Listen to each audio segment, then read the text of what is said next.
Hello, everyone. Good evening. I'm Bellatrix. It's good to be here with you guys. Week three is just starting, and I'm glad to be here with my guests. And please present yourself. I'm Truck's support for Misery. Yo, I'm Panda, Welcome. support for Great White.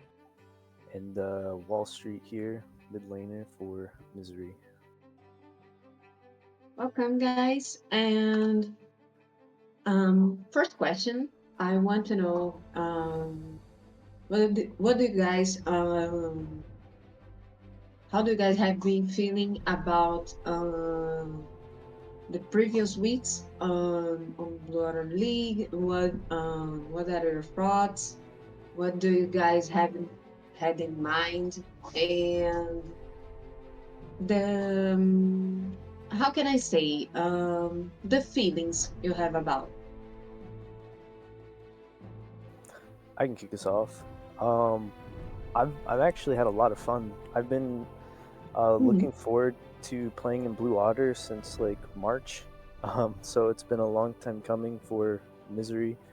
Um, I've this is my first time really doing Fearless, and after preparing for it for so long, it's been a lot of fun.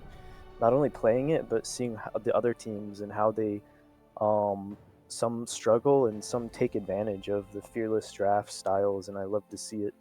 A lot of creative draft strategies have been Mhm. coming up in games we've played and other games I've seen, and it's really exciting. Makes me look forward to the rest of the season as we're just getting started. Yeah, I second that. Like I've been looking forward to trying out Fearless since I heard about it. Like I think it was a year ago, and was pretty excited when Bully announced that we were going to be doing Fearless. So yeah, I was looking forward to trying it out, and it's been pretty awesome so far. And then like in terms of how like games have gone and how teams are doing, like I think for the most part, things are going pretty much the way like I expected they would go. But I mean, Mhm. we've got a long season ahead of us, so it could flop around. Who knows? Mm, Interesting. You guys, you both brought the fearless direct point to the topic, and Hmm. it's interesting because it's a new issue in the server. Uh, not long time ago, we had seen it in another servers in LPL uh, in Asia, and it's good to be seen here.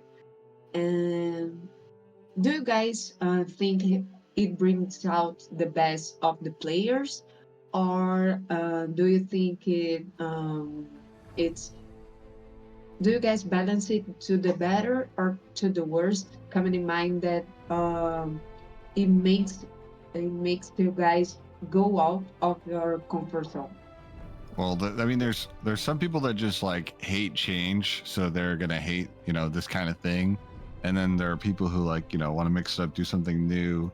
Mm-hmm. I think it makes drafting and thinking about how you want to play the game like less monotonous, less boring. It changes it up. It adds a whole nother layer to it. So I think for a lot of people, well, the people that are excited about it, like I think that's what they find appealing. Is like yeah, adding another layer to thinking about your matches. Mm-hmm. I've played in a couple other leagues, and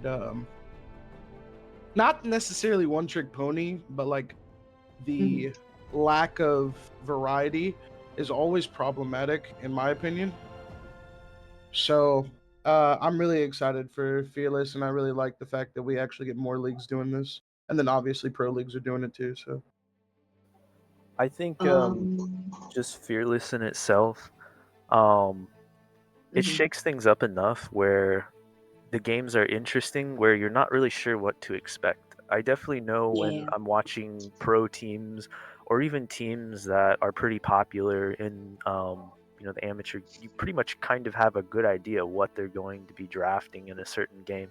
But with Mhm. Fearless, a lot of that goes out the window, and it becomes a lot harder, so it would seem, for teams who just sort of emulate metas or they crutch on certain comps um, to find success if the game goes to three, or even when we get into the best of five series.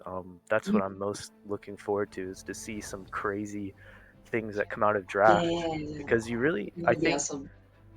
whoever has like some draft wizards, I think, has a huge advantage, um, where you can, when the list of champs that are available gets so small, how you can weave together a cohesive draft with a good Mhm. identity is not easy to do, I think. I, you guys talked about just going out of the window, and I think it's a good thing to bring it here as well, because um, we talked about a lot the support, especially Nautilus, Rel, and it was trash. I th- I think it was trash, but especially Rel and Nautilus, and Brown as well, because they always have been the the first supports to get out of the choices, and always the first selected ones. So it brings out another handle of options, and I think it's good as well. And we brought Lulu, we brought Seraphine. They talked about Seraphine, but didn't draft it. But we brought Lulu, we brought another support, and I know one of you guys are just a support, so I want to hear you guys' opinions about it. What do you guys think? What do you guys think about it, and the difference between the tank supports and the mage supports on the season? Because of the options for the bot lane as well. Let's go first. I'll go first. I'm a predominantly melee support myself, and I like the variety that Fearless gives us in general. But I do think that melee supports are kind of reigning supreme in the league. We have a couple of people that are range savants that play like the Lulu and stuff, but from what I've seen on the stat sheet, it's predominantly melee and the bruiser-esque tank type supports. The ability to start fights is something that's really strong, I think, in Plat, and you see it a lot in higher, pro play as well. Rel is pretty much highly picked. Leona, um, all very strong. I think that's just a valuable tool, being able to pick a fight to punish maybe like a macro mistake where a player isn't where they need to be, which is hard to do with something like an enchanter who is more of a passenger. Mm-hmm. I think like what yeah, I think right now like support's like in a good spot where there's a lot of viable options in terms of like class and kind of support you want to play. I mean, there's a lot of good enchanter options right now because of the buffs they've gotten and the support items. Engage supports are always like, number one, especially at this level. It's really easy to just get a fight going with them.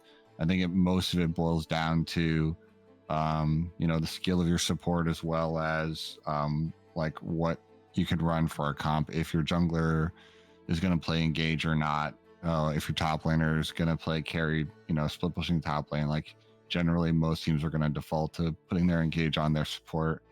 But yeah, like, I'm happy with the diversity. I think the only like kind of support that's not hurting, but sort of weaker right now is like poke mages. You don't see a lot of that right now, but they're still viable. Like so, yeah.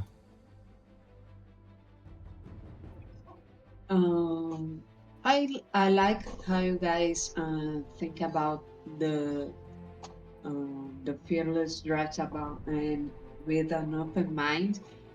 And I think not only this time we'll have more options. In a time, a little temple goes back, we'll have another setting of attack speed on the lane again, and we'll bring more opportunities for bot lanes to be more diverse. And I think you guys gonna make the most of it, especially on the mid late game. Not only the sport, not only the bot lane, but another champions that use AD carries rules. And not only that, I wanna know about you guys. Um, what do you guys think about something that I noticed in these 2 weeks, which it is about wards? Because I have seen the vision panel, and I know you guys like to ward on the jungle entries, to have advanced wards, and I'd like to see what pathing do you guys follow, especially because of the jugglers. And I'd like to ask, what do you guys think about not only the pathing of the jungle on the mid late game because of the neutral objectives, but the rotation phase as well. What do you guys think about it? I think I've seen actually a lot of positives in the league so far, at least in the Mhm. games that we've played. People are utilizing Blue Trinket and just aggro a lot better this time around than say last season. Um, I also think that teams are communicating more or getting down vision to where it's easier to see where people are coming from. Across the board, it looks like that's just being done better. In this, I think kind of ties back to your last question about like mages and enchanters. Um, it's a lot more difficult relative to your Thresh or your Nautilus or supports who have some mobility to get vision like deep wards. It's not like a Yumi is very vulnerable when trying to get deep vision compared to other champs who have more tankiness or mobility.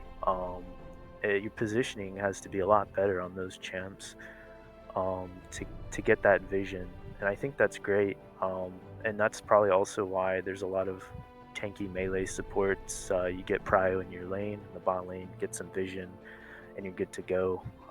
Haven't seen a lot of Pike. I think he's one of the kings of vision scorers, but I know there's some Pike players out there, and we might see some in these fearless best of fives. I just like that right now. Like it seems like there's at at a high level play, there's like some like lane swapping. There's some Yeah. different like ways to like invade with the jungle. Like I know for a while there, like when they first initially nerfed jungle, I was worried about like, you know, jungle is just going to be both junglers just clearing each side and kind of handshaking and not being able to do a lot of you know, invading and you know those kind of shenanigans with your support. But like now that we're to the point where it's balanced out and you have a lot of options of like how you want to play the game, what lanes you want to play to, and you know, and like with strong sort of relatively even neutral objectives on both sides of the map, like you're each, you know, teams have a lot of options of where they want to play. It's not just like Dragons OP and we're just playing hardcore for bottom. Mhm. So like that's good. I like that. I like your point about lane swaps. I don't think I've seen it at all At this level, yeah. at this level, but that's in pro play. Like they're doing everything they can to get vision to see a lane swap coming ahead of time. So that's extremely Yeah. valuable information to know to position correctly for it.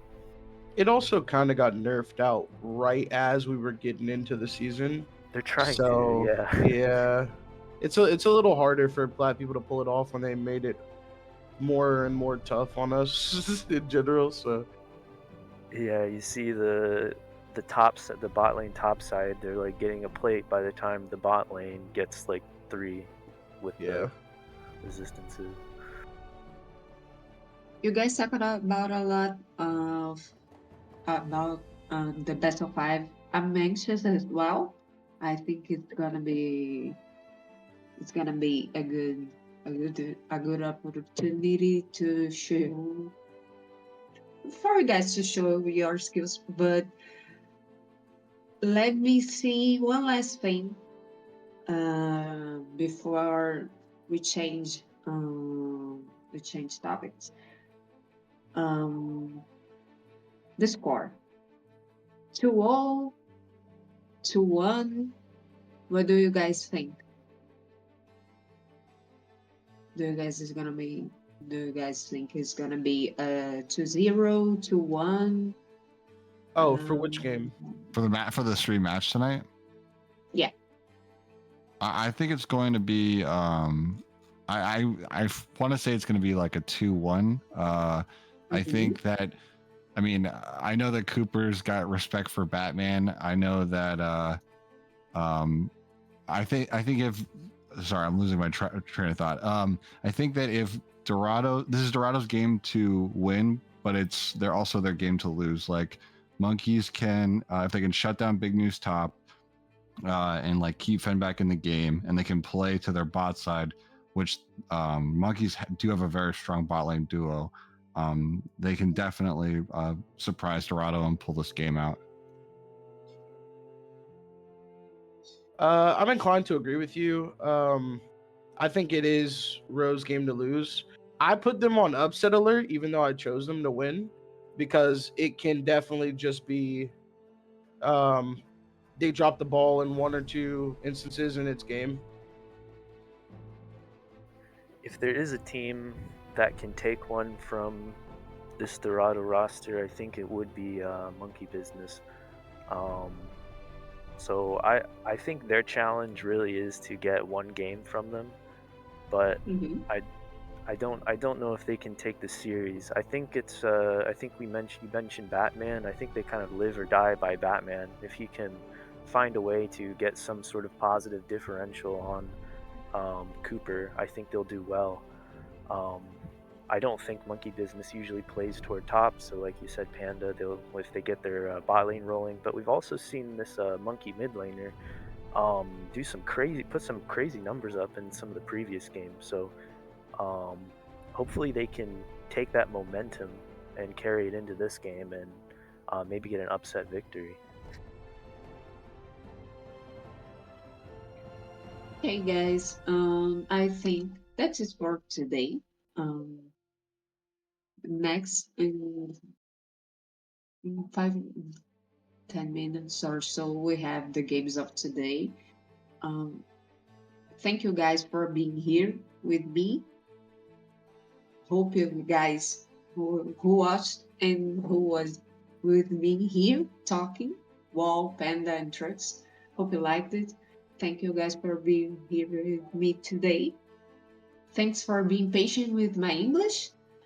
And thanks to Katie too, the producer. Shout out to Katie too for being here as well. Another week with us. And we'll be back very soon. Thanks for having us. See you. Thank you.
All right, welcome back to week 3 of the Platinum League. Today we got a banger matchup between two teams. We got Dorado Gaming up against Monkey Business. I'm Traxon. Joining me is Thousand Eyes and a wonderful producer Caddy. How are we doing tonight? Doing good. I have jumped in Yeah. very suddenly, so I'm trying to get my bearings. I did this earlier this week, so this is I'm apparently really good at coming in clutch. But Yes, I you am are. yeah, I am very excited here as we're already through parts of our draft. We can see Aurora getting picked up. I am excited to see Aurora gameplay because every time I've seen her, she has done very well. Yeah, I'm looking forward to it. I know, obviously, the nerfs a couple weeks ago in the patch, but still really good champion right now. We see the Caitlyn picked up for Dorado Gaming, and the Ashe to kind of counter it. So I'm kind of curious to see what kind of lane we're going to see out of Dorado. If we see like kind of like the Lux or the Karma or potentially a Morgana, and to see if they can bully that Ashe in lane. But we'll see in a second here. Yeah. I have seen a lot of the Caitlyn with the poke, just especially when you're up against something like Ashe, you want to be able to try and keep your pressure up because Ashe just will hit that level 6 and then engage on you very heavily. I like the Xin Zhao as well. Very good engine for your team. Get yourself into a better position coming into the mid game, but we'll see. I would expect a bot lane pick here to go alongside this Caitlyn, and we'll see if it is that Karma, maybe. Or maybe we get something a little bit more of that engaged style. Yeah, I mean, we could see a mid potential as well with the Aura already picked. Yeah, it looks like I assume that's going to be a Vigar. Yeah, it's going to be Vigar mid, I would assume. Mm-hmm. So we'll be... Honestly, I like the Vigar pick here. I have not seen Vigar into Aurora, but conceptually, when you think about it, Aurora's going to put down her big circle. Vigar has a smaller circle that goes inside the circle. Makes it a little bit tougher for Aurora to move around inside that, which could be really helpful there. Amumu getting picked up. The Amumu has Wombo been... combo. Yeah, Amumu also just has been really strong Yeah. lately, from what I understand. I mean, realistically, it could be a support flex. Most likely, we're going to see that in the jungle, but that would give the bot lane 2v2 a lot of like lockdown potential for the junglers and Monkey Business to come over and just camp them. Yeah, so we'll see how that works out. As I actually believe we have our original caster. Is that correct? I believe so. Beltrix has returned. The internet or the Discord, who knows what happened. All sorts of technical issues potentially, but he's back. How you doing, Beltrix? Believe still muted. We'll continue on. It's a work in progress. Yeah, we'll figure it out. Regardless, I'm excited. The Amumu alongside Aurora, because like that is, circles on circles. Very good for a team composition to just kind of like go in, hit your R buttons, do a lot of work with that. Right now we have 3 champs with really good ults to set up team fights, and Dog on the other hand, they are looking to be backing up. They're looking to scale up for that late game and utilize that longer range that they already have here. But I want to see a little bit more frontline. I want to see them be able to disengage stronger, because all they have right now is that Vigar cage. Yeah, they have a little bit of a siege comp starting here. We'll see kind of what they opt to go with in the support and top lane. Again, I'm going to assume it's a Vigar mid, but who knows. But definitely decent siege. Caitlyn wants to get out, kind of knock those turret down early. Vigar able to protect the Caitlyn as they do that. So we'll see kind of how they want to run their combat with red side picking next. Yeah. They're banning away right now Gnar and Renekton, so taking away those early game top laners, the ones that kind of bully a little bit more. Also seeing the Leona and Camille ban. Lux is going to get picked up, so they're trying to counteract this poke. They're trying to say, you got Caitlyn, we're going to go for the Ashe Lux and just poke alongside it. Ashe is also fairly solid with her range, and Lux does give even more towards that. So definitely looking for a winning bot lane over on the red side right now. And I think a lot of that is trying to pick away the Caitlyn Lux combination that they had potentially up. But they're gonna opt for Nautilus Caitlyn instead. So definitely try to get some hard engage in that 2v2 bot lane. And I mean, we'll see. I still think I favor Monkey's bot lane right now. Oh, absolutely. What dogs have picked up is very much looking for the team fight. It's looking for that disengage or something like that, right? Like this is not a team fight, or this is not a bot lane that's going to be looking for those kills or trying to play aggressive. This is a bot lane where you're hoping for a gank or you're waiting for a mistake to happen in order to capitalize on it. The Mordekaiser pickup is interesting here, especially with something like Aurora, because Aurora wants to put down that circle and stay inside it. You have a Mordekaiser now, you can kind of just rip her out of that. It's Yeah. similar to how like a couple other champions want to set up their Ooh. fight and then you just pull them out of it. Yeah, and the Yone locked in for Monkey's business as well. So really kind of slamming down that side lane pressure with the Yone up against the Mordekaiser. So I feel like Dorado doesn't really want a team fight here, but Monkeys definitely are 100% okay to either look for picks or team fight with their wombo combo at the moment. Yeah, we'll see. I think I don't know the Mordekaiser Yone matchup in top lane. So that cannot be certain on how that one's gonna fly. Mid lane's gonna be interesting because I actually think Vigar kind of just handles that lane pretty solidly. Aurora doesn't have a lot of range. Vigar usually struggles in those matchups that are a lot more longer range. They can poke them out and just be kind of annoying about it. Vigar, though, in these mid-range matchups, the cage is enough of a threat to stop people from jumping in. The big thing you have to worry about then is the Amumu bandage toss coming in from either of those side lanes to set something up. Yeah, and I did some research. Apparently, Yone is a favorable matchup in the Mordekaiser, so slightly favored for Monkey's business up in the top lane. But again, we've seen, throughout history, Mordekaiser just kind of obliterate lanes up there. Yeah, Mordekaiser is just a very, very strong lane opponent to go up against here. I'm really watching this Xin Zhao because that is kind of like I kind of said it earlier on. He's an engine.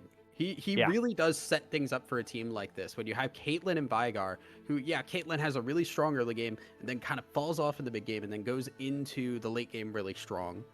You want to have that Xin Zhao to be able to kind of like really power through that early to mid gaming and get yourself in a good place because Xin Zhao is very tough to beat early on and he can set up ganks really well. He kind of does everything he needs to for a gank to just solo handle that. You need to get him going because if he falls behind, Amumu will outscale him and just be a better team fighter. Yeah, it really is all up to Just Cooper to see what he can do early on in this game. I mean, on the right side, Dorado has CC and gank set up in every single lane, so Monkeys will have to kind of watch out for that. But looking at these two team comps, who would you give the edge to heading into game one? Oh, this is tough because I think there's positives and negatives for both of them here. I don't think there's a clear winner. I think ease of execution, I would say outside the Yone, ease of execution does go over to Monkeys on the red side. I think Amumu Aurora is very straightforward. Ashe ults are always good in these kinds of matchups. The one thing that does worry me a little bit is that Yone into the Mordekaiser. If that falls behind, Yone is a very useless champion for this composition. But dogs have that Vigar and Caitlyn that can just become menaces later on. It's just, do we get to that point? And I think Monkeys should be able to set themselves up for a strong mid game to make sure we don't hit that. Yeah, and I think Monkeys do need to worry about the Vigar in this game. Looking at their team comp, all fairly squishy. So if Efron's able to get ahead on that Vigar, we can see a lot of these players get one shot potentially by that combo. Yeah, it is gonna be sketchy. And once that level 6 hits, one thing I'm looking for is just Monkeys get level 6 on the Ashe, back arrow down mid. If you hit Vigar with that, Aurora can delete Vigar. That can really set things up to get Aurora strong to then have her roam to other parts of the map. Work with this Amumu, because Amumu does not want to take neutral objectives alone. You can't really steal them, or sneak them, rather, because of the Xin Zhao. But if Aurora is strong enough to be able to push waves and get away from this Vigar and help out, that's a whole different story in terms of neutral objectives. Yeah, we shall see how these teams kind of play these pilot these team comps in the early game for game one. With that though, we're going to throw it to a quick break, and when we are back after spectator delay, we have game one of Dorado Gaming taking on Monkey Business.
All right, we're back in game one, Dorado Gaming Row up against Monkey Business. And I'm not a big jungler, but are we missing a health pot on the Xinjiao? Oh yeah, no, he doesn't Okay. need. Yeah, He trust me. doesn't? Okay, we're good. I don't think almost any jungler needs the health It's like, I pot. don't think You I've can seen get that in a through. long time. Oh yeah, no. Look, you could get through the jungle on pretty much everybody without a health pop. But Yeah, Xin Zhao okay. specifically, he's got that passive. He'll be healing up. He's fine. He's a-okay. All right. Not a problem at all. Sure, I wasn't missing it. I was like, good. Though Soppy is taking the cleanse, kind of what you need to take up against the likes of the Ashe Lux. So slight Ashe similar Lux, advantage to them. Amumu even. Yeah, honestly. true. What a good cleanse game. Yeah. We'll be also seeing the heal on the Lux, so it's very clear that Fox and Grim trying to play defensively here. Yeah, really rough positioning at the start there. I'm surprised they didn't go for more damage on them walking into the lane bot side, but yeah, pretty much 5 point into just everyone clearing. No early game shenanigans to be had here. And waiting for that vision right now. Ooh, yeah, you can't take that one. Cannot Oh, take but that walked one. up at the hook, yeah.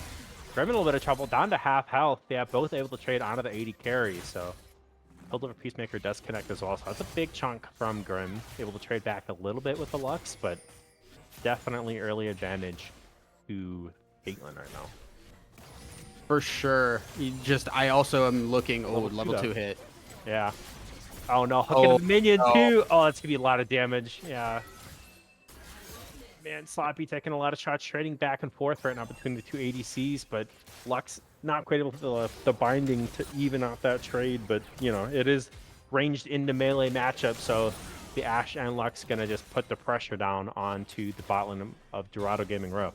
Yeah, the other thing you have to remember too is the fact that they're both low, but you still have heal and barrier for this Ashe Lux, so they really do have a bit more in the tank than it shows. They can play aggressive. Yeah, Xinjiao's coming down though, but they're not. Oh, the hook comes through. Oh, it's gonna land. The binding misses as well. Grim in trouble. One more auto attack. Can Cooper get the flash forward? The barrier heal comes through, and Grim walks out with their life.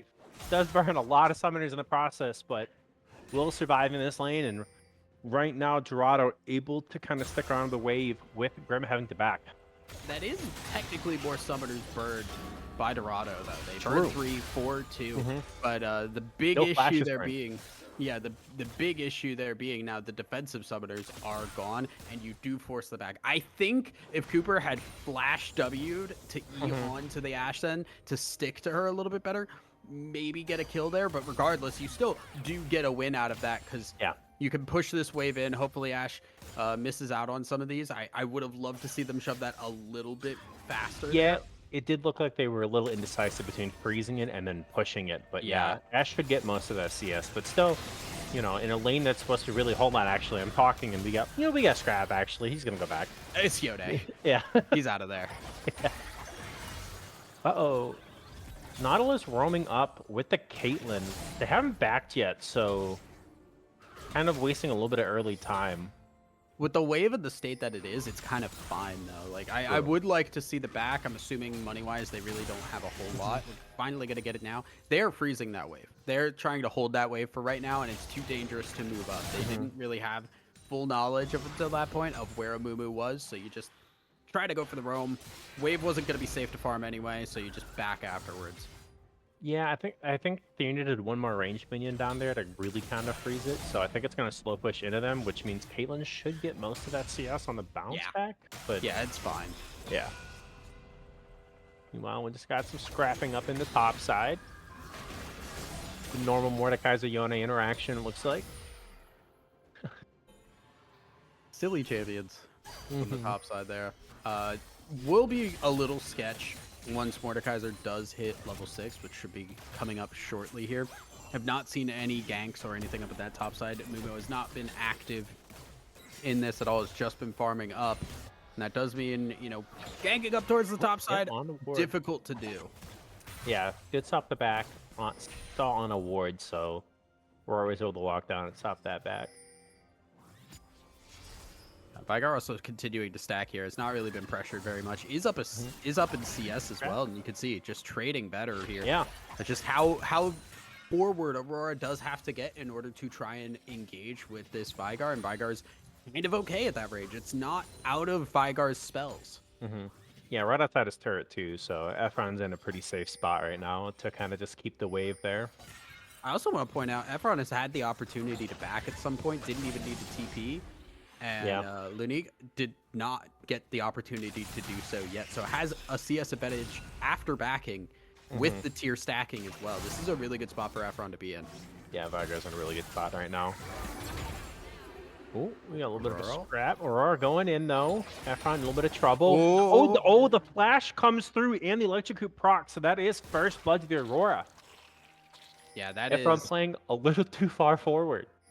That is kind of the sketch part. Honestly, in that kind of a situation, you almost want to put the cage on yourself so that she can't just pop back over to the other side there. You would love to just put it there. If she tries to bounce off the other side to teleport herself, she goes right inside the cage. You play defensively there. Efron does not need to try and go for a kill. Pays the price for that, and that is a big advantage now. Lunique able to reset this lane a little bit. Though, Aurora hasn't backed it. Aurora has 0 items right now. They're looking. The Ignite goes down. The hook already came through. Lux has now roamed down, and Mumu's coming through mid lane as well. So they have to get this drag and get out. They're about to get collapsed upon 3v4, and it's about to happen right now. Lux stepping up. A little bit of auto attacks going through. Grim's in a little bit of trouble though. Cooper's on top. The flash comes through. The flash bandage ultimate from Batman comes through. That's going to be 2 kills picked up. Caitlyn running for their life. Batman, the bandage comes through. The cleanse, the follow-up, though. The Lux binding does not connect. Yep, the E doesn't connect to either the slope. The flash forward from the Ash. Is there going to be enough damage under the tower? The tower aggro comes through the barrier. Gets popped. Islamic Samurai gets a kill in return. So it is a 2-for-1 in the river. Aurora has 2 kills. Binding comes through as well. The in trouble. 2 more auto attacks. The shield comes through, and the Nautilus walks away. But yeah, 2-for-1. Batman, really big flash ultimate there to kind of secure that. And they just chased a little bit too far. I mean, really, Dorado should not be taking that fight in the first place there. It is a Mumu with level 6. It is Aurora, yeah, with no items. But, I mean, Vigar came in with a Mana Crystal, a Ruby Crystal, a Tear, and a Null Magic Mantle. That's not real items right now. Like, this is not relevant. The Caitlyn also still really not that strong, and these are champions that need to hit that strength. Caitlyn is good with no items and then at full build. Those are the times where Caitlyn's like really, really strong, or at least has some items under her belt. We are fighting at a point where these level 6s, these crucial level 6s have come through on a lot of those characters, and that is not a fight that you want to take for Dorado. They pay the price for it. Luckily, get Grim a little bit too far forward under the tower there. Not an advisable flash. That does trade a little bit more evenly, but it's still a gold advantage now for the Monkeys. Yeah, and honestly, Monkey's Business kind of had their cake and ate it too. Picked up the top side Void Grubs, and before Dorado Gaming was able to finish the Dragon there, collapse, pick up a couple of extra kills. So that Aurora's going to be scary. 2 kills already. Got a solo kill in the lane, looking to do some more damage throughout this game, but we'll see how Lunique is able to pilot that. But Aurora. Yeah, it's also like we're seeing the immediate rush for the Rod of Ages for this Aurora, which is normal. But Vigar also going for that, but having to delay for the Null Magic Mantle and the Tier, that Rod of Ages is actually going to get finished faster for Lunique, despite the fact that Vigar initially had the gold advantage to start building towards it. Yeah, and honestly, looking at this bot lane, you know, Ash Lux wanting to push in, but Sloppy for Dorado's done a pretty good job of keeping up in CS actually against this, you know, range pushing matchup. Yeah, it is. Right now, Sloppy has been doing a great job of just kind of keeping the wave at a good spot, and they've been honestly keeping pressure on this Ashe to make sure that she does have to stay back here. There is the ult top side. Back could be in trouble. The mace comes down. Oh, yeah, it's rough. Tries to get the ult that does survive. The flash comes through, but the counter flash. Oh my gosh. Yone survives. Batman in the area to try to soak up some of that XP and prevent plates from going down, but that was as a rough trade. I mean, it's a full ult. We got an ult in the bot lane, though. Ultimate comes down from Lux as well. One more auto attack. And the wombo combo of the bot lane has come through. As long as Samurai in a lot of trouble, looking to try to flash away. He doesn't connect. The Lifeline does connect, though. The flash comes through, but no follow-up damage. Maybe not on the same page with the 80 carry. And Islamic Samurai able to walk this one away, but a 1 kill goes down in the 2v2 bot side. Yeah, I mean, top side, Fembok playing very risky there, putting himself up against the wall of the bone zone from Mordekaiser.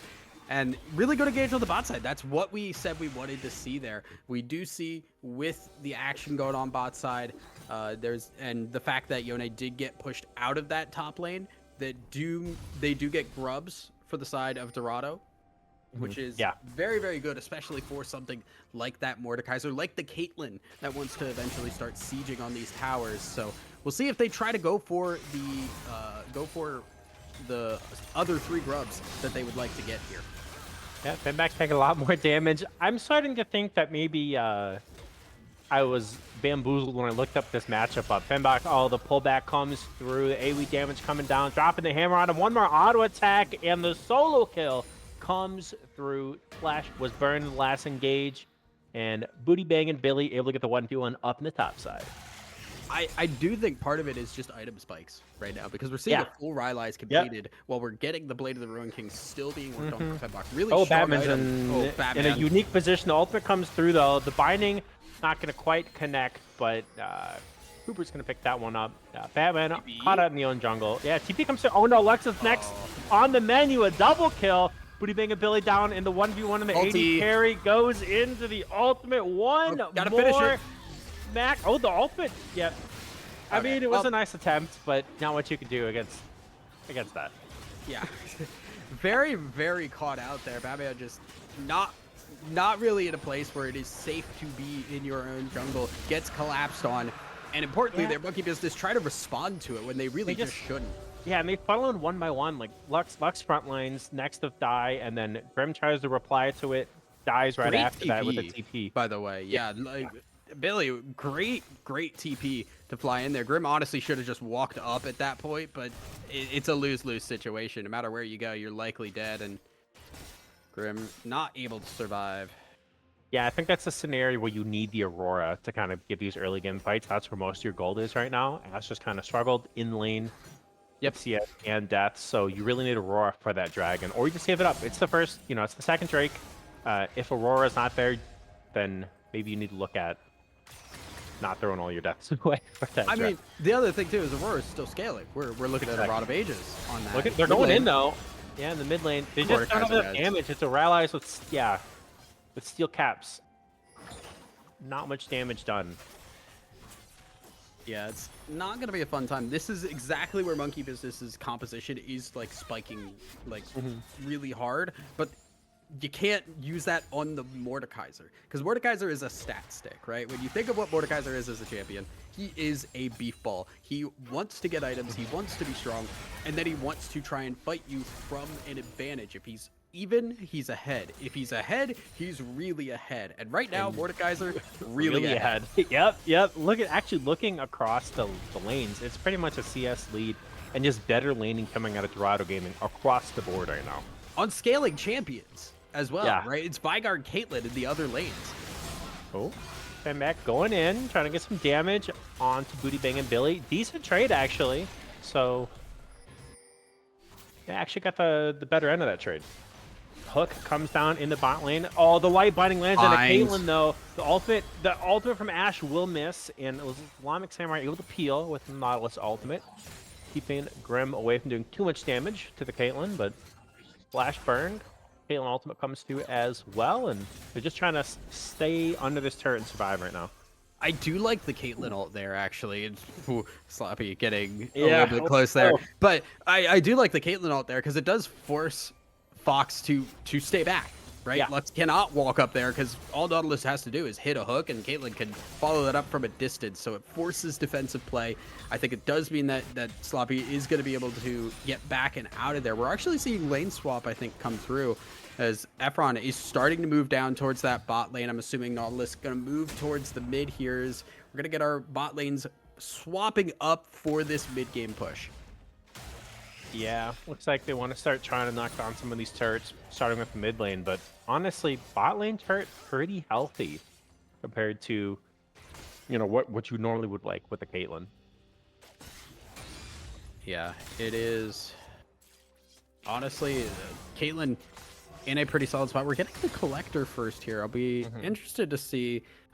Lethality Caitlyn has fallen off pretty heavily. I'll be interested to see if we continue down this lethality route or if we start going towards things like the Infinity Edge into some attack speed there, if it's just for this mid-game spike. I think it's something similar to the Jinx build. I think we look at an opportunity into right after Oh, that. that would make me sad. That would make me sad. That would be my guess looking at the collector already. Yeah. I hate that is the build for a lot of the AD carries currently. I understand it. It is objectively correct. It is good from a. It just doesn't feel good though. I mean, it doesn't feel good to watch. Hook though. Lux in a little bit of trouble. Good flash though. Caitlyn ultimate. That's a lot of damage. There's a collector coming through.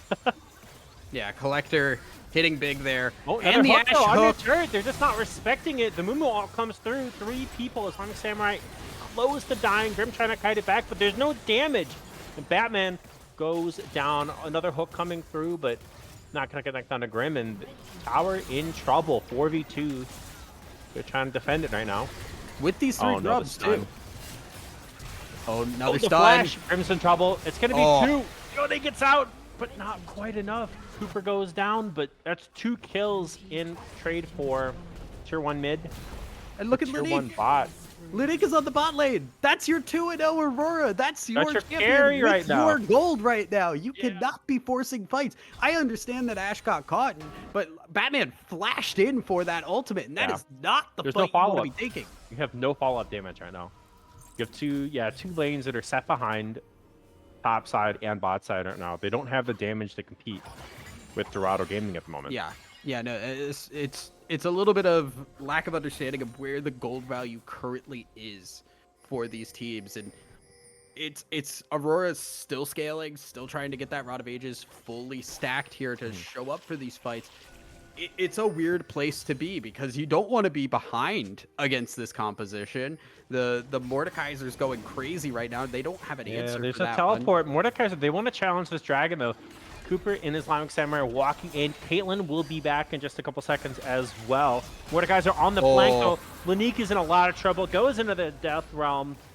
Can they land the damage? But there are so many enemies. It doesn't really matter. The flash comes through. The flash follow-up. Islamic Samurai claims that kill.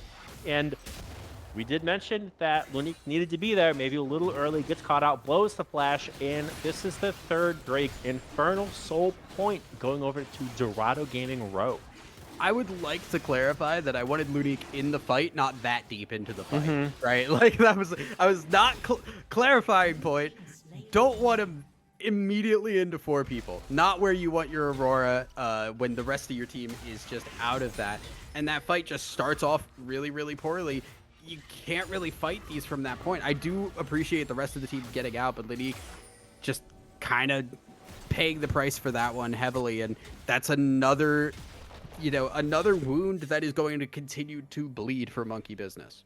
Yeah, another turret goes down as well after that play, and it is so difficult to blindly check into this Dorado Gaming comp with the Caitlyn traps, the Nautilus as well. Hold on, okay, I'm interrupting myself now. Islamic Samurai going in, ultimate onto the Ash. Fox step in trouble on auto attack. Batman goes in, the ultimate onto 2 people though. They do no damage as well. Yeah, there's no damage.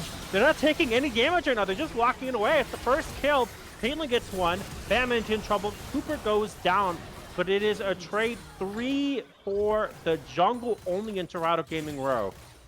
Yeah, there's just no damage. These frontliners are so tanky. Luxalt hitting, and now we mentioned they had no tank on this side. And they're just getting engaged on it. They can't do the damage fast enough. Lineik gets pulled on a turret. Mordekaiser a little damage, but yeah. Nautilus is usually from an even or behind standpoint, weaker than a top lane tank. But Nautilus is tanky as heck right now. 3 kills, 7 assists. This Mordekaiser is also essentially functioning as a tank because the damage is just not there. Aurora's damage is not super. There's a lot of utility built into that kit as well, so there's just not as much damage. The Ashe is behind, and Ashe from behind does no damage. Lux is not doing enough right now, and the Amumu and Yone are definitely not filling up the rest of that quota to win fights. Yeah, it's definitely in a rough spot. And what I was going to say earlier, Dragon coming up in 3 minutes here. It is really hard to face check into the Caitlyn, Nautilus, and the Vigar combo, and it's sole point. So down 5k gold, it's looking like it's going to really have to be a Dorado Gaming, like maybe a Baron throw or something really crazy. But I definitely think Dorado Gaming is in the driver's seat here. Oh, I mean, they are driving multiple cars. They are driving multiple cars all by themselves. They are in the carpool lane because who's going to stop them at this point? They can do whatever they like. Yeah, I just don't know. I mean, you have to go for picks, but you don't do enough damage to, to get any picks. And we saw Exactly, yeah. Xin Zhao mitigate so much damage last game.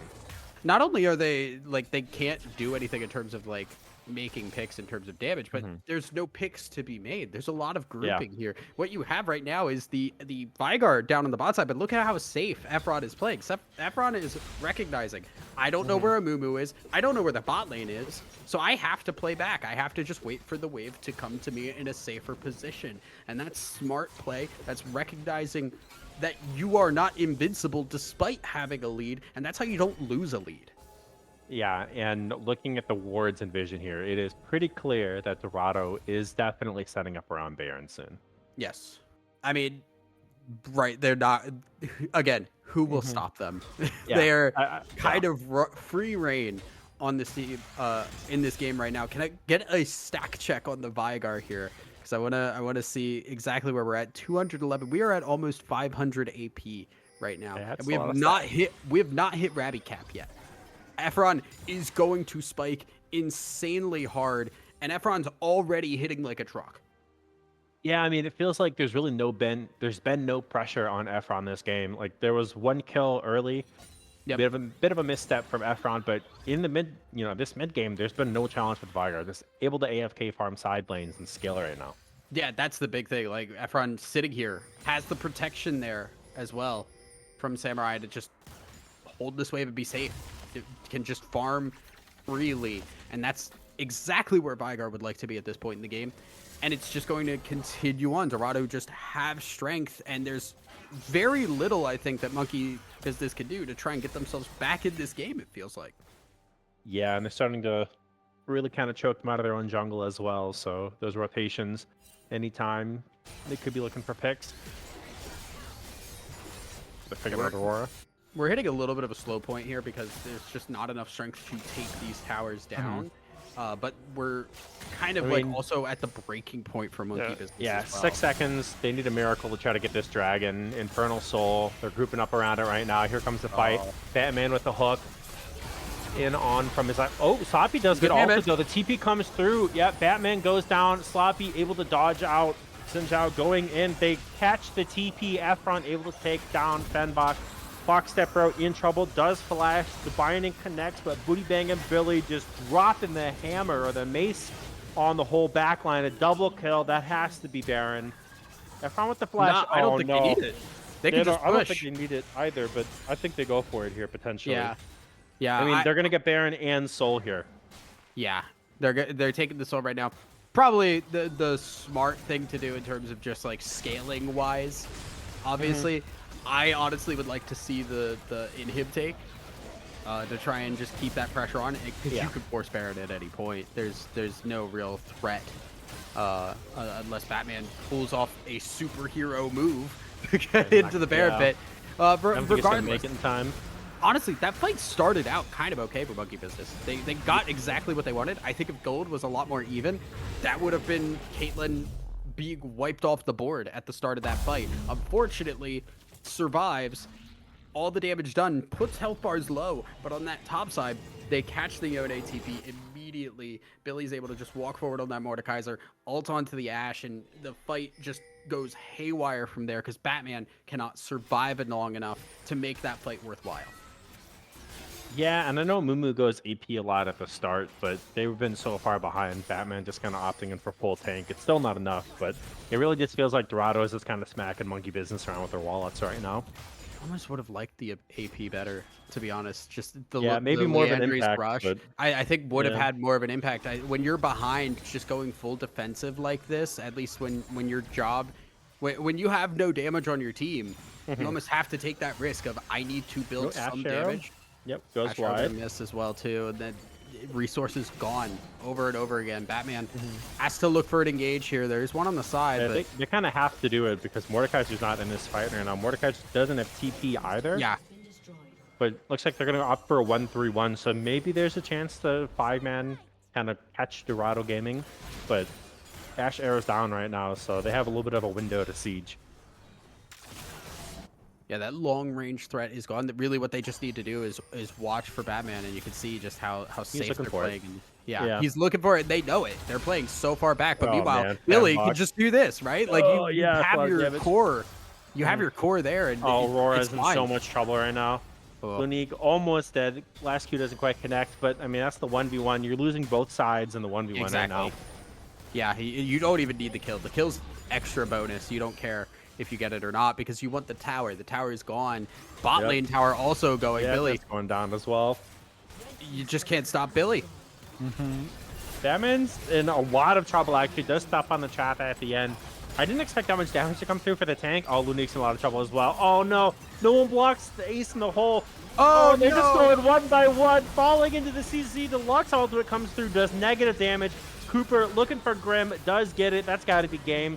The flash hook comes through at Islamic Samurai. Caitlyn gets another kill, and game one is what I would call a slaughter. Yeah, game one definitively in Dorado's favor. They looked strong. They were winning in the early game with a composition that has two really strong late game scalers. Very, very well done. I think well-deserved victory, and there's a lot of stuff I think Monkey Business need to go back on the drawing board for. Yeah, if I were Monkey Business, maybe I'd throw the whole draft out. Let's look at a whole nother setup for game two. But yeah, it was, I mean, really good game. Props to Dorado in game one of this series. Yeah, the Dorado played this really, really well.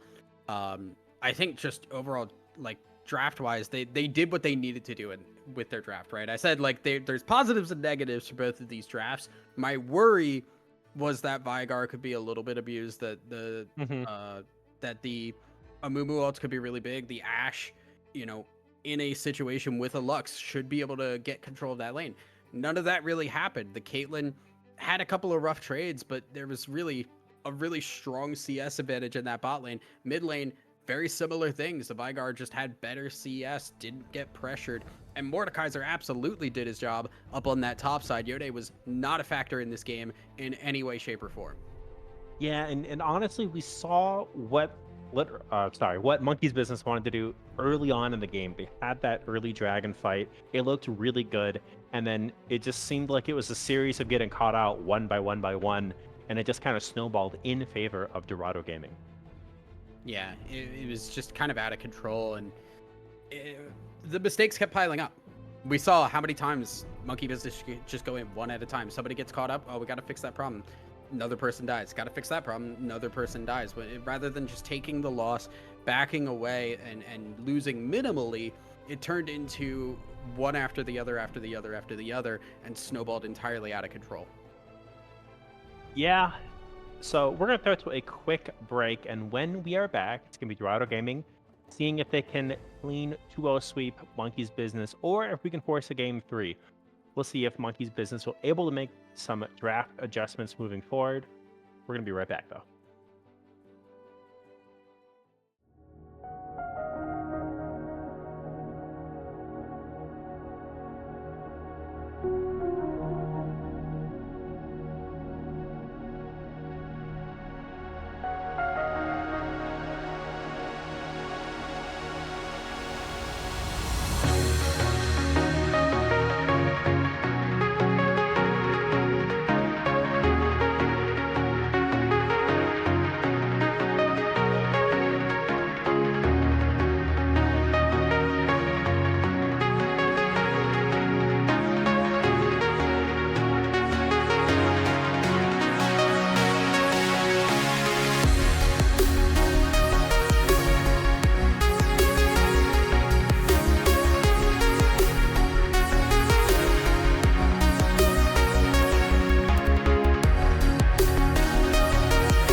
All right, we're back with game 2 of Monkey Business taking on Dorado Gaming Row. Monkey Business in game 2 on the blue side. So let's see what kind of change they make in their draft to hopefully make game 2 an easier game for them.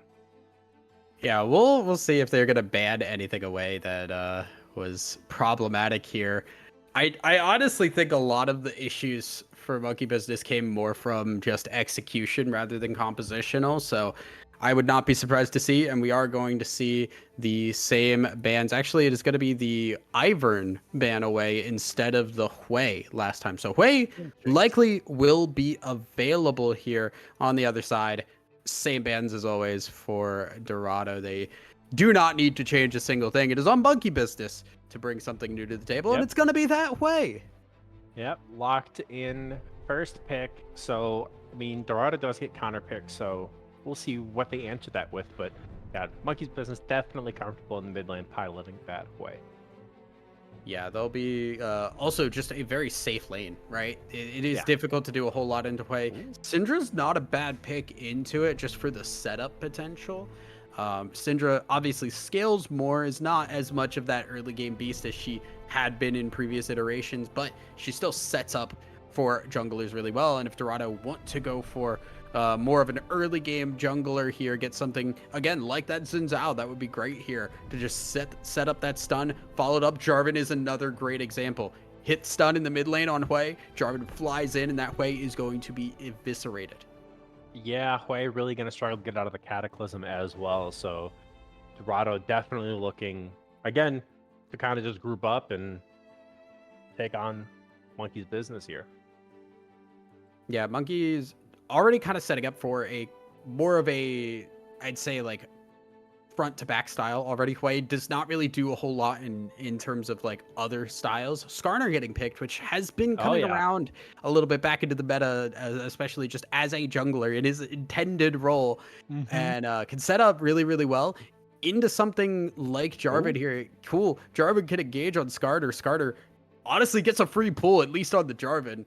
If not anybody else that is caught up in there. Lucian also picked up, gonna be likely going into that bot lane rather than the mid that we have seen it recently. Does struggle from those short range, because you think about, again, the current 80 carries are champions that have that range. The Caitlyn, the Ashe, Misfortune is another great example. Just can kind of bully you early on. Jarvan Misfortune, pretty good combo. Just kind of set up the Cataclysm for the bullet time or the top of it. So Dorado's draft looking pretty good. We'll see how the remaining 2 picks for each team looks, but I imagine they want to start pinching the support pool here, so Lucian doesn't have so much power in the lane. Yeah, they're going to take away Brand, interestingly enough, which I would not have expected a Brand to go alongside this. Granted, I don't know the players terribly well. Again, I showed up 2 minutes after the stream went live, so I did not get the opportunity to do my due diligence in terms of research. But Brand is going to be taken away. You'd love to see something taken away that gives Lucian that engage potential, right? Especially in that bot lane. We don't know what is going to be paired with this Misfortune. Rel is an understandable ban. It's another wombo combo support to take away. Wouldn't be surprised to see another tank support in the bot lane banned away from Dorado Gaming. Yeah, I think Rel's a really good ban here. I mean, just over the top, Rel, Misfortune, Jarvan, the fight's over if you catch anyone. Karma taken away. So I wonder if Monkey Business just are fine, because like the possibility here of just another tank support to beef up this front line, give the Lucian and Hui space, is there. I don't know if there's maybe just not a tank support in play for Monkey Business in the bot lane. Camille will be the final ban for Monkey Business, taking away that which also was banned last game as well. Likely going to see the support pick here for Dorado to pair up with this Misfortune. If we see maybe like Alistar has been pretty solid. The Nautilus could just come back here. Wouldn't be surprised to see that one either, because it did so solidly in the previous game as well. Yeah, I definitely think it would be a mistake not picking an engaged support. Leona, one of them, great engaged support right also now. A great one. Yeah, able to. I mean, it's just so easy to navigate these team fights for Dorado Gaming right now. Oh yeah, this is straightforward. Yeah. So I was looking at the champion pool, sorry to cut you off there. Zyra Brand, Lux, top champions. A lot of Swain and Blitzcrank as well. So it looks like they're just Okay. pinching comfort picks. Which makes sense, right? You'd think when I see Lucian, I think let's ban away tanks, let's ban away engage supports here, or just ones that like to duel early. Braum is an interesting one. The Lucian Braum combo is still potent, it's still strong, but it is not that hard engage. It's not that like go button kind of engage, and especially into something like Leona. Leona's still going to get on top of you. Now, the big difference being here, Braum can block out a lot of the misfortune, can block the Syndra stuns as well to just keep that team alive. The Braum has a lot of pressure here to hold that shield up at the right time. Yeah, and I'm looking frantically through the match history of the support, and I'm not seeing a ton of Braum this season or last season. So yeah, that is the concern, right? Like, it is kind of objectively one of the better picks to pick here. But do you have the experience? Do you have the knowledge and capability to pilot it? That is an Alawi picked up here into this Redacted, which, all right, you know, like, composition be damned. We are just now picking the solo queue top laners here to go up against this Renekton, and I kind of like it here. If you're taking Renekton to kind of be that blind, really solid winning top side that wins almost any matchup, Alawi can go toe-to-toe with that, and we saw how good Dorado Gaming's top laner was last time around. Billy, continuing that trend, wants to continue to win in that top side.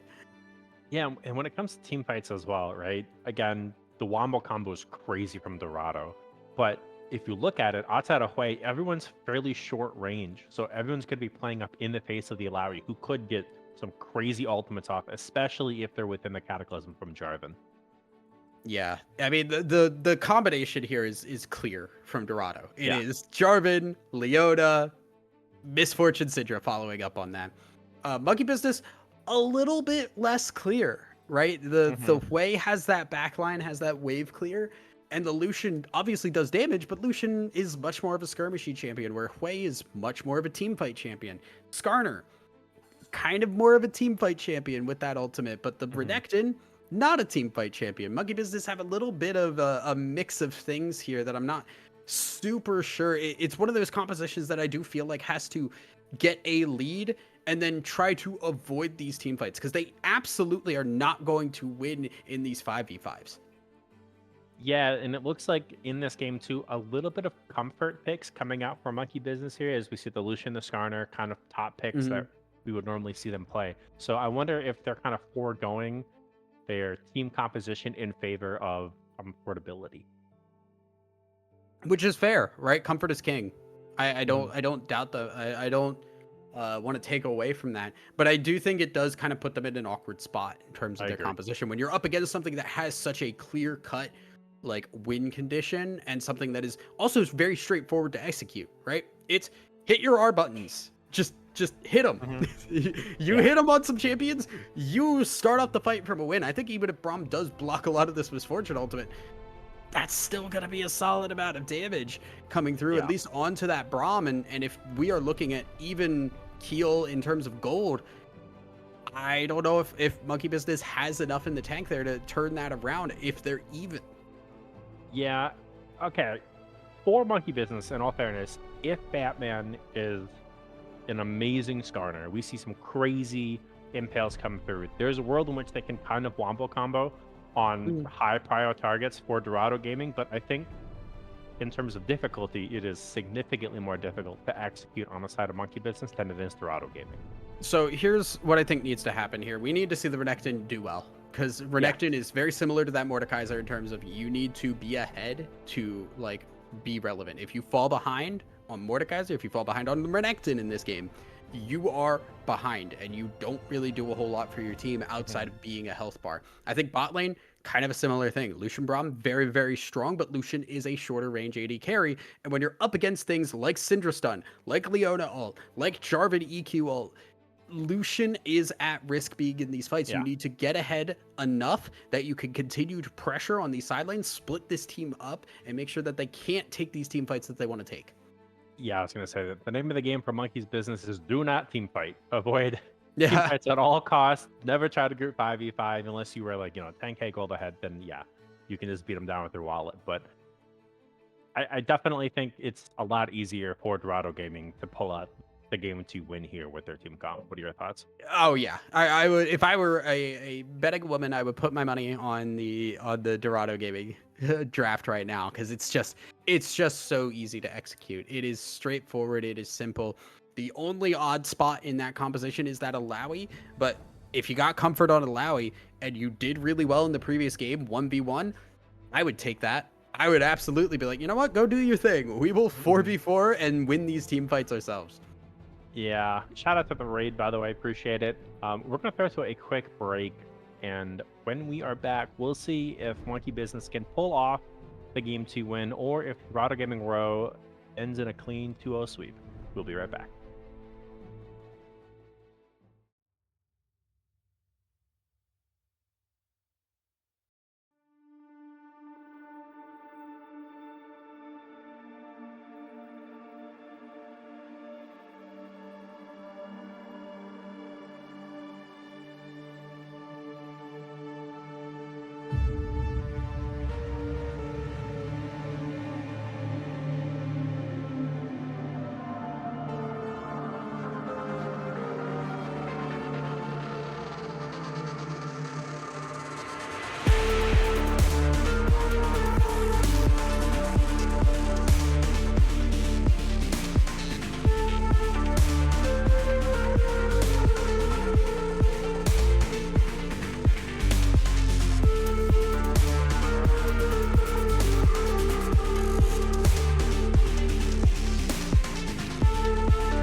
All right, we're back with game 2, Monkey Business taking on Dorado Gaming Row. Monkey Business on the blue side, Dorado Gaming Row on the red side. And after what was a convincing first game for Dorado Gaming. Yeah, already seeing a couple of interesting things. I know we talked about it game number 1. Again, I don't think you need health pot here on Skarner. I don't think almost any jungler needs a health pot. I do I do get it is like, oh, I have the money for it and it's safety, but a lot of cases you can get back and maybe have that 50 gold go towards an item, which can snowball you. Other thing I'm noticing here, which is interesting, obviously the grasp on Skarner, that one is kind of just Skarner, one of Skarner's better runes, but the PTA on Misfortune, when I look at what this composition is, I look at this, I expect this to be lethality on the Misfortune, and PTA not really as strong here. I don't like this level 1 positioning here. Yeah, I don't think you win this. You do not win this level 1. A little bit of damage, but nothing crazy. Yeah, but you don't want to take that engage either into Braum Lucian. I don't know if this is just like we have forgotten what Braum Lucian is, but level 1 is exactly where they want to fight. Yeah. Especially with passive, yeah. I mean, maybe they're looking for some cheeky, maybe someone solo face checks it just in case, but yeah, definitely a little whoopsie from the side of Dorado down here. Yeah, but look how much damage they've already taken. Oh yeah, this because of Qs are... this. Yeah. The Qs from the Lucian, the just pressure that they've had, I think Sloppy and Islamic kind of just playing this a little poorly in the early game here. As we do check around on our other lane matchups here. We also see junglers going opposite sides here. We're going in. Okay. I got surprised for a second there, sorry. Yeah. do you see like dodge on the Q, which is really, really important. If that Braum Q hits, that is a lot more damage onto Islamic Samurai. That's Ganks in the mid lane. Oh, yeah. Skarner, does get Cooper. Ooh. But I don't think there's enough damage yet. Lunique's in a little bit of danger as well, but the flash comes through. The Syndra double stun comes through actually as well. Red buff for the slow. Ooh. Batman trying to body block for Lunique, so flash burn on the mid lane in the 2v2. I actually like the start of that with Batman pushing away the Jarvan there. I think threw the Q a little bit too early. The double stun there.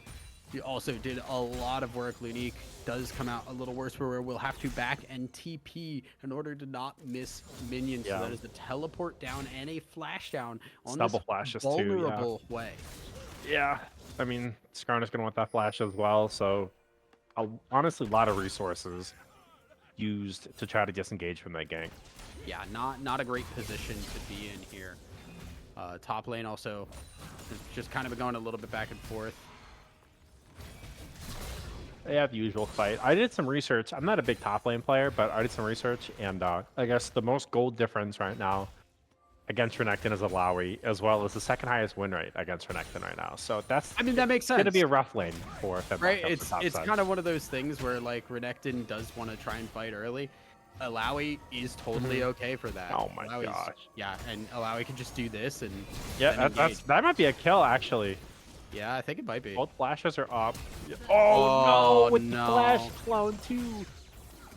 We cannot be doing that. That is not what you want to see. And Lunique, comes through. The scout of the week comes through as well. One more auto attack. Efron gets it 2-0.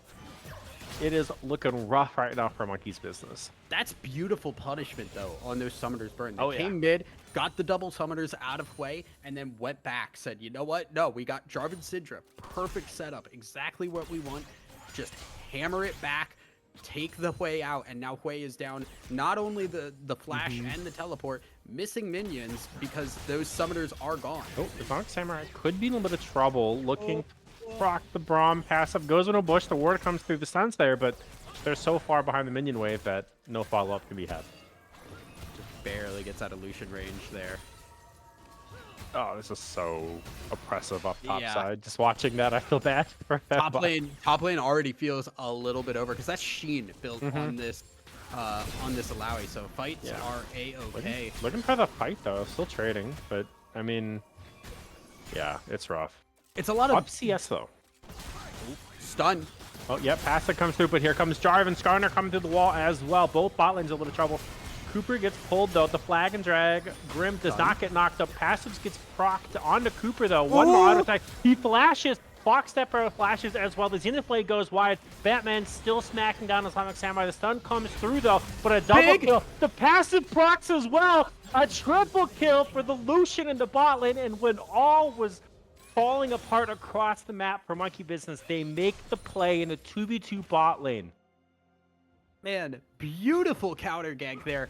Flies so in, good. disrupts that, because that was bait. That was Oh, yeah. full bait set up for Cooper to fly in and try and take over that bot lane and get the MF as well as the Syndra ahead there. Does not work because Batman shows up, and most importantly, that second EQ did not hit Grim. Grim able to dodge that one out, get the stun on the Jarvan, which just reset that to a front-to-back fight, which is exactly where the Lucian Braum wanted to be. Beautiful play, and it gets Monkey Business back into this game.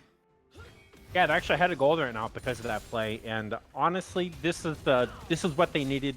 It was looking really rough for them, but able to make that play bot lane and kind of turn the game around for themselves.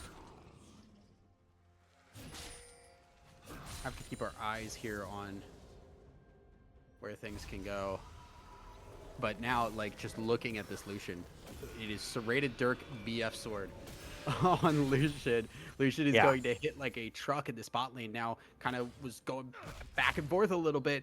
Is definitively in favor of Lucian Braum. They can just play super aggressive. The only thing that you have to worry about now is that engage from Cooper flying in on a gank. Yeah, and this Lucian lane really set up for success and honestly set up the carry. So definitely need to look to kind of play around them as we kind of have more of a ball until we decide to take this first strike here. Yeah, so having a lane that is definitively winning to play around now is crucial for Monkey Business. They did not have this last game. Now they have at least something to work off of. They just need to be able to keep that lead, because as soon as Lucian Braum starts to fall off and we start to see the team fighting prowess start to come through, like we said, we don't want to see team fights for Monkey Business. We want to see them keep splitting this map, and with Lucian Braum as strong as they are, that's their window. That's their opportunity. Level 6s starting to be hit for the bots and junglers here. And this is where team fights and objectives, neutral objectives, become a point of concern for Monkey Business. Yeah, and I just want to apologize. I'm not going to lie. I was a doubter. I doubted the Braum pick. I looked at the match history. I was like, oh, this could be a disaster. But Fox Step Bro really stepped up on that Braum pick right now in this game. And so far, yeah. Yeah, so far. We have not gotten to the point where Braum walls have been crucial. So, for sure. But so far, piloting it fairly well. Yeah, we have not seen any dragons taken. We have seen grubs grabbed for Dorado. They have been able to get that lead for themselves. Right now, both junglers on that bot side as well. Skarner trying to make sure Lucian Braum have that opportunity to play forward and use their aggression. They may even go for this dragon. I don't know if I like starting this dragon up. Syndra can walk over right now. Wade could be in a lot of trouble here. They're looking to pick him potentially. But good word. Doesn't go over. Yeah, good word. Meanwhile, this whole time too, top lane, Billy just kind of pressuring really hard. Yeah. They will trade. They will get the Drake though, so they do pick that up with the bot lane prio. Yeah, it seems like they kind of wanted to put a lot of that onto, do they get the pick onto Hui? If they could get the pick onto Hui, they could go from that point on. Got snuffed out. Did not want to try and pinch from that point on. And honestly, don't blame them. First dragon, gonna go over to Monkey Business. Ult mid. Diana comes through, but look at the fear. Scatter the Weak does land. The ultimate comes through as well. Not enough damage. Batman looking for the impale. Under turret though, into Efron. The ultimate comes through. Double combo comes out, but the flash to follow, and Efron will survive. Burns the summoner though. Both flashes burn for both mid laners. Efron almost getting the kill there, but like you said, fear coming in clutch. Yeah, to keep Lunique alive. And the ult there, both ults being used from Batman and Lunique to try and get the return kill. Efron survives, but just barely, and both mid laners will reset. Now, Cooper, not involved in that fight now. We still have the Jarvan EQ ult available for a fight here. So keep your eyes on what Jarvan can do, knowing there is no Skarner ult on the map. Yeah. I've really enjoyed seeing how creative Skarners can be with their engages. We saw, Skarner ultimate come through into the Spiraling Despair. Really cool combo onto the turret. Ugh. Unfortunately, not enough damage, but Fenbach just has to burn the ult just to stave off a dive here. Yeah, it's rough.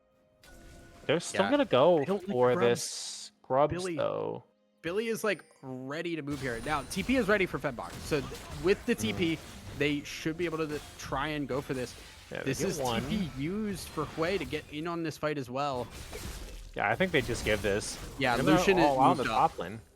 Lucian moved up for this, which was kind of the crucial thing. The fact they had Lucian ready for that gave them the chance to do that. They're going to give a couple of plates over to Sloppy, but really you'll take that for making sure that 6 rubs do not go over to the side of Dorado. Yeah, they're so far ahead in the bot lane as well. Once Lucian was able to roam up with the Braum, I just felt like, let's just play it back and try to trade across the map here. Yeah. Bloodthirster should be completed here for Sloppy on the back here, which is very crucial. Keeps that move speed on MF up, which against things like the Skarner ult and the Renekton trying to dive in that back line can be really, really crucial. Yeah, and honestly, looking at top lane, Femblock with the early solo death, Booty Bang and Billy. Oh, hold on. Oh, whoa. Good sidestep, though. Oh, Scat of the Week comes through. The fear, though, onto Efron. Doesn't matter. The Impale under the turret, though, is the follow-up. 2 turret shots. Oh, no! Not enough damage! Oh, the Flag and Drag comes through. Cooper trying to walk out the support. Oh, no. Oh. That's tragic. Batman tried to no-look it. Yeah, it's the fadeaway. It was the fadeaway cue, no. like, 07 buddy, and yeah. Slavic Samurai's like, I'm out of here, man. Later. Catch you on the flip side. That's so yeah, unfortunate. That's really rough, because that is now 0-2 on the way, and this time they don't get a similar response in terms of the mid lane fights. Efron's going to hurt on this, Syndra. 2 kills up right now. 2 kills up, fully completed Ludens, and that is a tier start for, we have the Archangel's build first for Lunique, so scaling. Once again, trying to get to that mid-late game and be strong. 50 stacks right now on this Syndra, so is pretty darn powerful and trying to roam. Spicy bot lane. Hold on, we got the knockback into the passive. Efron's gonna go down. Cooper is gonna drop the ultimate though, but no ulti. Step Bro just saving so much damage right now. Islamic Samurai, the ultimate gets dropped. There's the MF all over the top though. And that is what started off a solid play for Monkey Business. Real tragedy for them. Yeah, that fight just kind of went a little haywire. And a beautiful, beautiful ult from Cooper, just setting that up. And they didn't have the MF ult for it, unfortunately. But they did have it for the follow-up with the Leona ult after. Just a lot of things blown to get that Syndra. And then not enough in the tank for the rest of that fight, which is kind of where we saw that re-engage go crazy. That was a great re-engage from Dorado. And Efron's putting the beat down on Lunique right now in the mid lane. They're doing so much damage. That W does not have the empowerment yet, by the way. Yeah. That W did a bunch of damage, and we are about to get the 60 stacks for Syndra. Oh boy. We're at 58, so the W will get empowered at 60 and will hit like a truck as we're starting to see a little bit of a switch up here. Mid laners will start to move to the side lanes. So we're going to see MF roam to the mid. Now, Dragon is up right now. No MF ult right now. Yeah, Lauer's blocking top side as well. TP is also down across the board.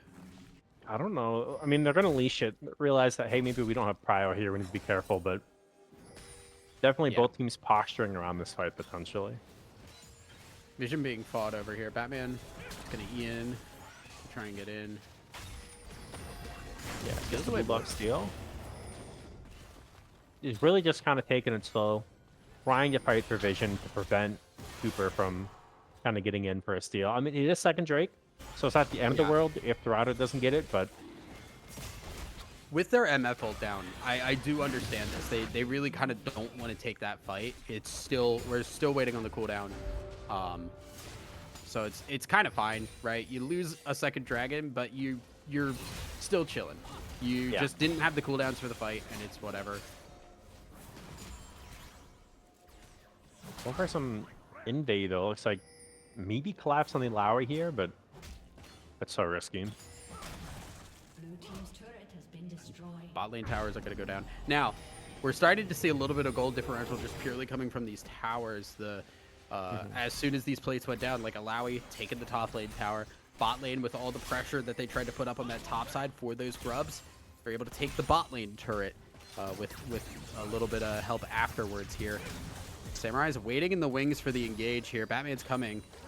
Yeah, they're gonna drop it onto the Braum. Flag and Jack comes through. The Leona ultimate. Cooper up under the turret though. The Big Impale impale. comes through, and yeah, Islamic Samurai is dead. We'll go to Lucian, 5 kills now, but it is a 1-for-1. Both supports going down. Yeah, just a little bit over aggressive near the tower there. You can't get away with that especially when you're engaging onto the Braum and there is a Skarner in play. Flag and drag. Skarner down to half health. Unleash power. Oh, the ultimate over the top. Slap here and RN does get that kill. They stopped the E. The Yeah. Jarvan just EQ stopped Skarner E and just no way out past that point. That's your one escape spell. Batman gonna go down and with ult used, but another kill going to the MF to continue to kind of close this gap in terms of gold between these bot laners. They are even in gold right now. Yeah. The lead that Lucian had that needed to kind of carry the early game is gone at this point, and the team fighting that we've seen coming out of Dorado just kind of starting to take over this game. Yeah, the one pain point that they do have is those dragons. The fact that they do not have any of those dragons. If there is the possibility of a soul, it's an Infernal Soul, which is not bad at all for this way in Lucian. But the question really becomes, can they fight for them now? Because the team fights have gone rough. There's another tower that's going to fall. Still, no towers fallen here for Dorado. Yeah, it's about to be the last outer turret going down. So big injection of gold in the last couple minutes leading up into this next dragon fight. So I definitely feel like they're in a position where they can really just look to take this fight. And it gets another charge. Efron going to TP to the bot lane just to catch this wave. Oh no, they're going to try and catch way. Yeah. Efron, Spangfire does come down. Scatter the Weak lands as well. Efron close, but no help. And another kill. They will look to trade the mid lane tier 1 for it, but yeah, not quite working out for Lanique in the 1v1. Yeah, I mean, that is TP used to just get a kill versus a tower going down, which honestly, Monkey does this kind of okay, yeah. It is tough for Lunique, but as long as you don't lose too much here. I mean, that's confused on that one. Big ultimates to burn right before the dragon fight, too. Yeah, no, I mean, those will be back up before dragon. It is a minute and a half yet before we get to there. A little bit of a weird trade in the mid lane, but regardless, I don't really like the play to commit so much on Lunique there, because you're not going to have that teleport now for the possibility of a dragon fight. You're not going to have you don't gain anything other than that 300 gold, and you lose that tower in the mid lane, which is kind of crucial to be able to like continue to have lane control there. You can continue to push that wave really, really easily to make those dragon fights easier. Yeah, we'll have to see if the flash from Efron on that fight as well will really kind of come back to bite them in the butt for this next dragon fight. Flashless Syndra is definitely a high prior target for Monkey Business. Yeah, we are now kind of just waiting here. Another big question that I really just don't have an answer for is, what do we do about this Alawi? This Alawi has gone unanswered, and Fembach has been handling it mostly, but it has been pressure upon pressure. They've not been able to get Renekton into any fights, because as soon as Renekton leaves, these towers are going down immediately. I don't know if there is an answer, to be honest with you. I don't think there is either. Yeah, like you have to send multiple members, but then you lose objectives across the map. And yeah, this half his health. Oh, Batman uses the E to get out, but there's just, it's controlling the top side for Dorado, controlling the Dragon Pit for Dorado, and Monkeys are really gonna have to face check if they want to try to contest this strike. And this is easy dragon just with the pressure. All these wins have been going towards this dragon, right? Like obviously other things as well, but thanks to all of these wins they've gotten, they now get this dragon, and you can see Fembach just constantly getting pressured here, and they can't answer, because as soon as they try to answer, Alawi just ults, wins at least in some way, shape, or form, gets a trade. They don't have an ignite either. Yeah. It just makes it that much more difficult Ignite to fight or Alawi. exhaust. It is heal Yeah. on that Braum, and they're looking to try and do something. I don't know if I they don't know if can there's 2v2. enough though. Yeah, Batman does engage into Cooper. The Flag and Drag will come through the slow from Sloppy into some more damage. Batman And down to half trouble. up. Flashes the Cataclysm. Fox Stepper able to back up. Booty Bang and Billy come down. The Lowy though. Flag and Drag does connect. Oh, gets the damage on the back end. Fox Stepper forced to flash out. Grim does take the blast on Sleepy, or Sloppy, sorry, right now. Do some damage on a Fox Stepper, but quick kill on to Batman, who thought there was the pick on the Cooper. Another point where Batman is just caught out. And that is huge, because with the jungler down, Baron will get picked up. And if you couldn't fight 5v5, you're definitely not going to be fighting 4v5. Oh, this makes the Lowry so much more potent in the side lane now. Exactly, yeah. It's feeling a little doomed here. It feels like the grip is tightening and we are losing air fast. Yeah, it felt like game one was more of a brawl and Dorado coming out on top. This game feels more of like a slow chokehold that Dorado have on Monkey Business right now. Yeah, this is kind of another little bit of a waiting game. Now, granted, I don't think this game is as bad, No, I agree. but it is kind of like, unfortunately, at a point where Dorado have to make a mistake to open this up. Yeah, it's about We- 6K now.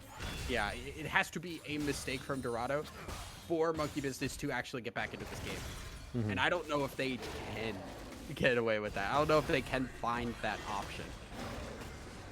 Yeah, I mean, the division control has been pretty solid on their side as well. They're really not face checking into enemy jungle or anything like that, and it's just this slow, methodical gameplay that we're seeing from them, and it's not leaving Monkey Business many opportunities to try to get back into this game. Yeah. A little tough. As I don't Now granted, if we look at this from the side of Monkey Business, right? There's definitely ways to punish mistakes, right? Jarvan EQs in, Leona goes in. You can impale and make some kind of play off of that. You can maybe try and find an opportunity to just grab one of these backliners here. If you get that MF and take her out, or you grab that Syndra and MF is not in a position for a fight, you can make something out of that. You can force these fights. There's fight forcing opportunities. But Oh man. they have to do something because Yeah, I'm they're watching top slowly right bleeding now. out. It's rough to watch. Yeah, that Renekton and just getting bullied. It doesn't even look like damage is being done to the Alawi up in these trades right now. It's kind of not. It's that all being one-sided. Yeah. Oh, it's rough. Maybe some anti-heal. Maybe that's what we need to see right now. There's really no answer to the Alawi in team fights or. I mean, that's another turret going down. It's 2 turrets with Baron buff. Cooper's in a little bit of trouble. The culling comes out as well as Braum ultimate, but the flash comes out and Jarvan is safe. That's what the 3rd turret with Baron, all out of turrets now taken in the span of like 30-40 seconds here. And they're trying to go in on Billy. Billy has the here ult. comes the ultimate though. Oh, Fembok already forced to retreat. The Impale? impale to stop it though. But Oh, oh still no. gets one. Oh man, Fembok goes down looking to get No! another kill. It's 2 kills. That's 3 kills. Lawi does die, but everyone else dies in the process. Hwei, the only survivor of Monkey Business. And unfortunately, Cooper! they are dying. Yet they get Cooper. Lunique forced to flash away from the bullet time from Sloppy. And 3-on-1 right now. They will get the top inhibitor. And that's unfortunately a double stacked cannon minion up in the top lane. The stun comes through. Lunique dies. This could be game. This could be game, yeah. I mean, have Renekton the up in wave. 8 seconds. Yeah, they have the wave, but I don't know if they're able to fight this. It's not They're gonna get in. respawning. Yeah, okay. They're Looking not for a able to pick. finish that. Stun comes through, actually, not a bad stun. Batman's looking to really force this, though. The bot lane is Yeah, they respawn can. for Monkey Business. They can't get it. And, I mean, we were talking about it, but it is looking rough right now. It's about 10k.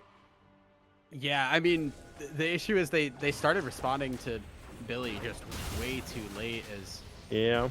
they're going to continue to get out. They keep trying to, like, leave this Alawi alone, and then by the time they come to Alawi, she's level 16. Yeah, She's level I mean, 16. Just that was a all 1v4, kills two So- of them by themselves. Yeah. yeah. Like what do you do? Oh, here we go again. Oh no, the flash comes out as well. Grim forced to retreat. The fissure comes through. Cooper onto Batman. The double impale, but it's not enough. That's the first kill. Fox Step Bro. Another Forced soul. to flash. Drag comes through. That's another kill. Fembok up the top side trying to fight the Fembok! misfortune. We'll trade one kill back, looking against the bangability to slam down the Braum right now. Good fear though. Flash comes through from Efron. The Scatter the Weak gets another kill. Fembok the next to go. And again, it is Lunique all by themselves. Ooh. We'll get a kill in the line. Big shutdown, but unfortunately, I think we're at the point where it's too little too late. The Yeah. sole survivor of Monkey Business yet again against 3 members.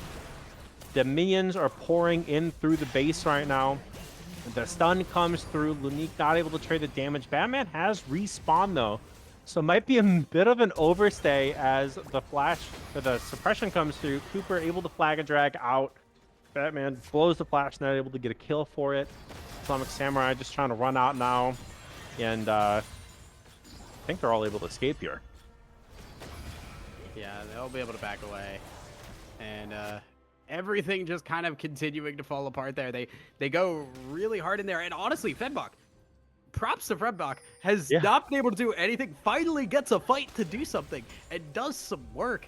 The problem is the rest of the core of that fight is going out of control. TP coming in for another dragon here. Billy just looking to fight more. Yep. Flag and drag not going to connect. The smite comes through, the cataclysm, the knockup, not enough. There's no follow-up damage for Monkey's Business. Efron on a rampage, 6-1 and 5, up almost 40 CS now in the mid lane matchup. Likely just going to be a push for the end here.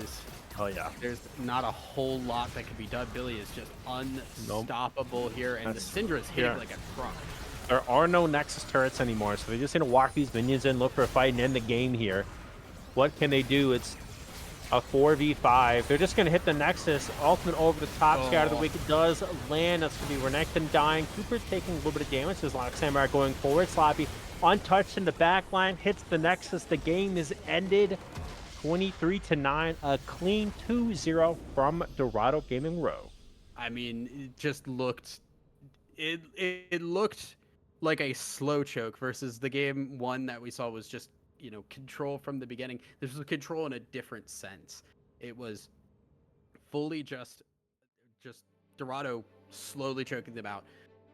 Billy in the top side, left unchecked, controlled from that top lane from start to finish. Renekton always on the defensive.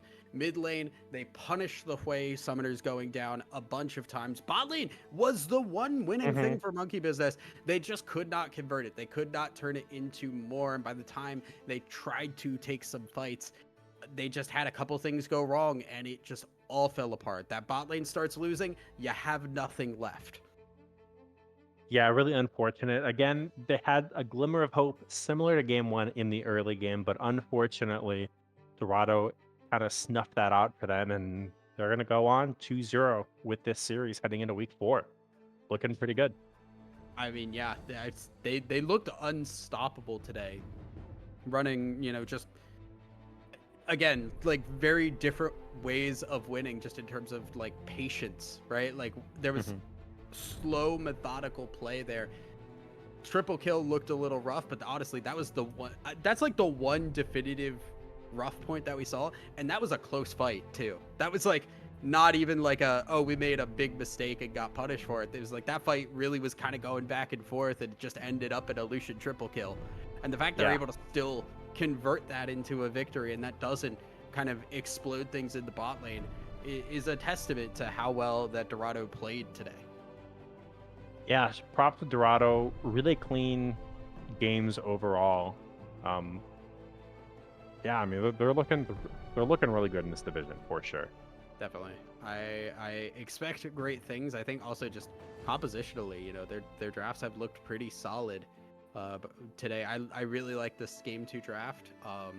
You know, obviously very easy to execute, very straightforward, and then just Ilaoi doing 35,000 damage. We 35,000 damage to 10k on Fembok. That kind of tells the story of where this game kind of went. Definitely went unchecked this game. Maybe an Ignite, maybe, I don't know, some anti-heal, something to try to kind of even out that lane. I don't know if it would have been enough, though. Yeah, it's just kind of a response, right? Renekton wants to win early.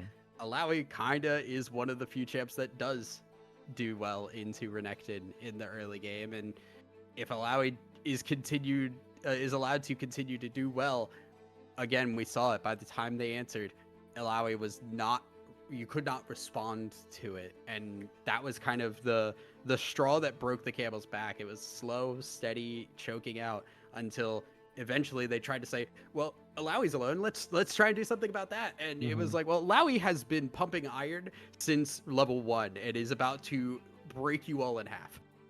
Yeah, terrifying Ilaoi. Well, on that note, though, I believe that wraps up Platinum Week 3 here at Blue Water League. Thank you all for coming out. Hope you have a wonderful evening, and we will see you tomorrow for Diamond and Gold game.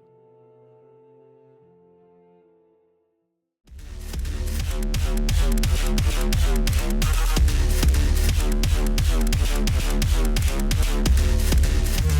you.